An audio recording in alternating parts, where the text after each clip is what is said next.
다시 일으켜 세우신 주를 사랑합니다. 주 나를 보호하시고 날 붙드시니 나는 못 외롭고 존귀한 주님의 자녀라. 주 너를 보호하시고 널 붙드시니 너는 못 외롭고 존귀한 주의 자녀라.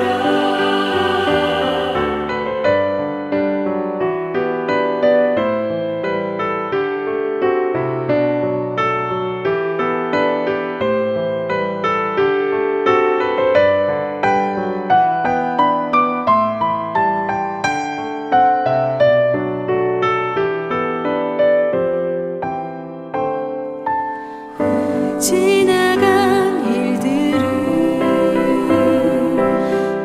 기억하지 않고 이전에 행한 모든 일 생각지 않으리. 사막의 강물과 길을 내시는 주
할렐루야, 아드라이프 교회 성도 여러분, 4월 5일 주일 예배를 함께 하신 것을 주님의 이름으로 환영합니다.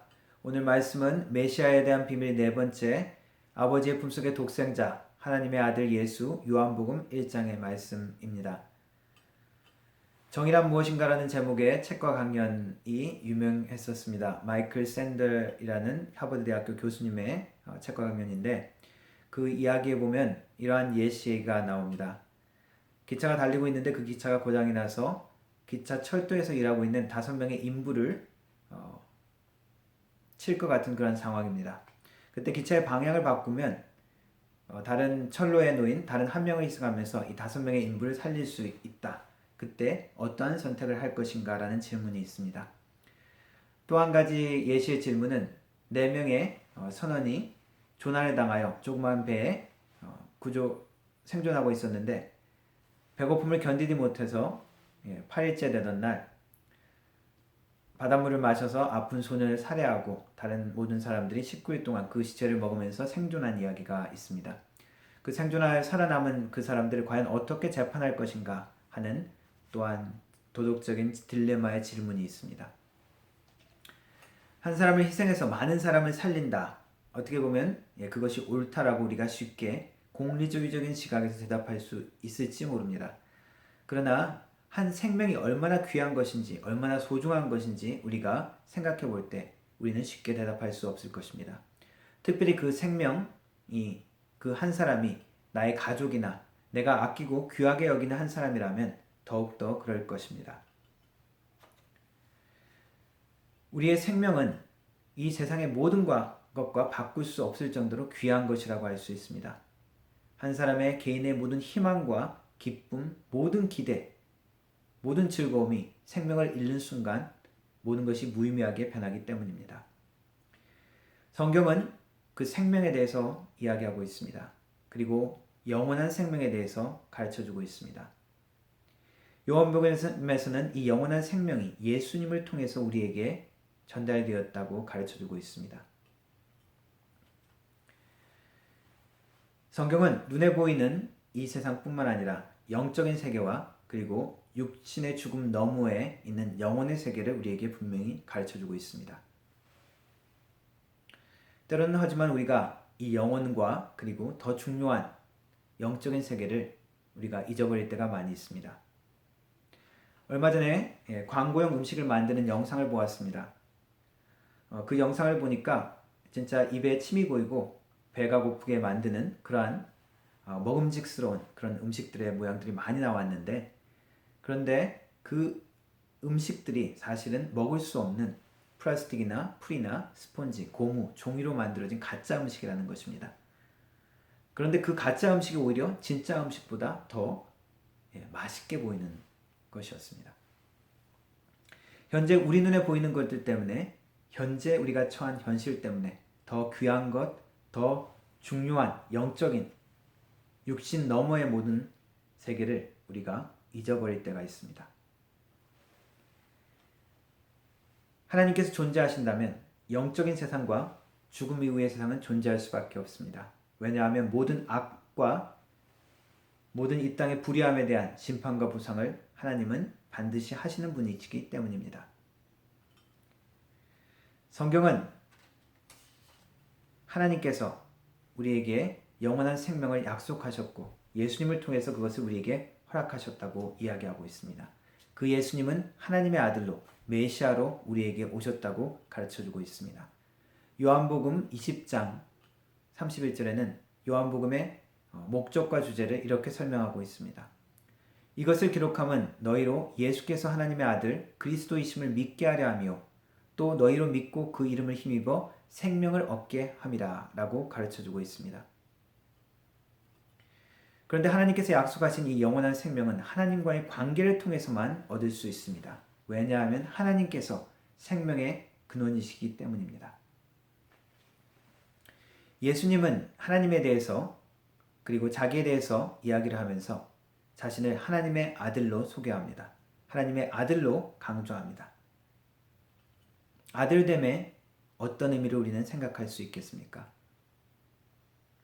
어떤 목사님에게 어떤 젊은이가 와서 이렇게 이야기했다고 합니다. 오늘은 아주 즐거운 나의 기념일입니다. 네, 목사님 물었습니다. 무슨 기념일입니까? 뭐 생일입니까? 근데 그 청년이 대답했다고 합니다. 오늘은 우리 아버지가 죽은 날입니다. 간혹 부모님과의 관계가 아주 잘못되어 버리는 불행한 경우가 있습니다. 아버지, 어머니란 단어는 친근한 단어여야 하지만 어떠한 경우에는 증오와 원망의 대상이 되어버리는 불행한 경우도 있습니다. 그러나 모든 사람들에게 있어서 모든 대부분의 사람들에게 있어서 부모와 자식 간의 관계 그리고 아버지와 아들과의 관계는 끊을 수 없는 사랑, 모든 것을 희생하는 그러한 친밀한 사랑을 상징합니다. 하나님과의 관계를 설명할 때 이 예수님은 하나님을 아버지로 자신을 하나님의 아들로 설명합니다. 특별히 요한복음에서는 예수님이 나의 아버지, 하나님을 나의 아버지라고 그런 표현이 30회가량 나옵니다. 다른 어떤 공간복음과는 또 달리 더 특별히 예수님께서 하나님의 아들이었다는 표현을 강조하면서 나오고 있습니다. 그럼 예수님을 하나님의 아들, 메시아라고 부르는 이 의미는 우리에게 어떤 것을 가르쳐주고 있을까요? 먼저 이것은 예수님이 하나님 자신임을 가르쳐주고 있습니다. 예수님의 신성을 가르치는 내용입니다. 신의 아들이라고 하는 표현은 당시 로마 제국이나 헬라 문화권에서는 그렇게 낯선 표현이 아니었습니다. 왜냐하면 로마의 황제들은 종종 자신의 아버지를 신격화하는 경우가 있었습니다. 원로원에 그것을 의제를 제출하면 원로원이 심사를 하고 신으로 선언을 하면 그 황제는 신이 되어지고 그리고 죽은 황제는 신이 되어지고 자신은 현재 황제는 신의 아들이 되어지는 것이기 때문입니다. 그러나 이런 신의 아들이라는 개념이 유대교에서는 유대 문화에서는 전혀 허용될 수 없는 신성 모독의 개념이었습니다. 그리스 로마의 신들은 다 결혼도 하고 자식도 낳고 그러한 신들이었죠. 제우스 신에게는 헤라 여신, 아내 신도 있었습니다. 그리고 그 자식 신들도 있었고요. 이스라엘이 정착한 가나안 땅의 신들도 마찬가지였습니다. 바알 신과 아세라 신, 부부관계의 신이었습니다. 세상의 많은 문화권들의 신은 이렇게 사람들과 같이 질투와 욕구를 통제하지 못하고 싸우기도 하고 실수도 하는 그러한 인간적인 모습이 많은 신들이었습니다. 그래서 그리스 철학이 발달하면서 플라톤 철학에서는 이러한 그리스 신화의 신들과 달리 절대자, 만물의 근원, 그리고 하나의 선하고 완전한 존재를 정리했습니다. 그것을 로고스라는 개념으로 정리했습니다. 요한복음에서는 이 그리스 철학의 개념을 담대하게 차용해서 예수님을 소개합니다. 태초에 말씀이 계셨다. 이 로고스가 계셨다. 태초에 이 절대자, 모든 것에 선한, 완전한 존재가 있었다라고 소개를 합니다. 이스라엘 하나님은 다른 다신교에 있는 하나님과 아주 다른 구별되는 존재입니다. 다른 이방 신들은 이렇게 모양도 만들고 우상도 만들었지만 하나님은 절대 이스라엘 백성들에게 그 모양이나 아무 형상도 만들지 못하게 했습니다. 그래서 결혼 관계를 통해서만 있을 수 있는 아들과 같은 그러한 개념은 전혀 허용되지 않는 개념이었습니다. 그러나 예수님은 종종 하나님을 아바 아버지, 아빠 아버지로 아주 친밀한 관계로 그렇게 부르고 묘사했습니다. 이것은 자신이 그 아버지와 특별한 존재, 그리고 특별한 관계에 있는, 그리고 신성을 가진 존재라는 것을 가르쳐주는 말씀입니다. 다른 복음서와 달리 요한복음에는 예수님의 족보나 그리고 탄생에 대한 기록이나 그리고 유혹, 그리고 변화상의 모습, 성만찬, 겟세마네의 번뇌나 승천에 대한 언급이 없습니다. 그럼에도 불구하고 요한복음은 예수님이 하나님이심을 선포하고 있습니다. 7가지 기적의 모습들과 그리고 7가지 예수님의 자기선언, 나는 생명의 떡이요 세상의 빛이요 양의 문이요 선한 목자요 부활이요 생명이요 길이요 진리요 참 포도나무라고 하는 그러한 선언을 통해서 예수님이 곧 하나님이시라는 것을 가르쳐주고 있습니다. 구약에 모세에게 하나님께서 나타나셔서 나는 스스로 있는 자다. I am who I am 이라는 그 표현, 히브리어로 야훼라고 발음나는 이 표현은 바로 예수님께서 그대로 사용하신 표현으로 우리가 알려져 있습니다. 나는 생명의 떡이다. 나는 세상의 빛이다. 그래서 예수님이 하나님이라는 그러한 표현이 두드러지게 나타나는 것이 바로 이 요한복음의 특징이기도 합니다. 1장에 바로 예수님께서 성육신한 하나님으로 소개를 하고 있습니다. 그리고 예수님이 하나님의 아들 메시아라고 자신을 소개한, 자신을 나타낸 이것이 우리에게 가르쳐주는 또 다른 메시지는 무엇입니까? 그것은 예수님께서 하나님의 사랑하시는 유일한 분이라는 사실입니다. 이것은 독생자라는 번역되는 모노게네스라고 하는 헬라어 단어에서 우리가 생각해 볼 수 있습니다. 이 단어는 예수님께서 나인성 과부의 아들을 살리는 장면에서 사용된 단어입니다.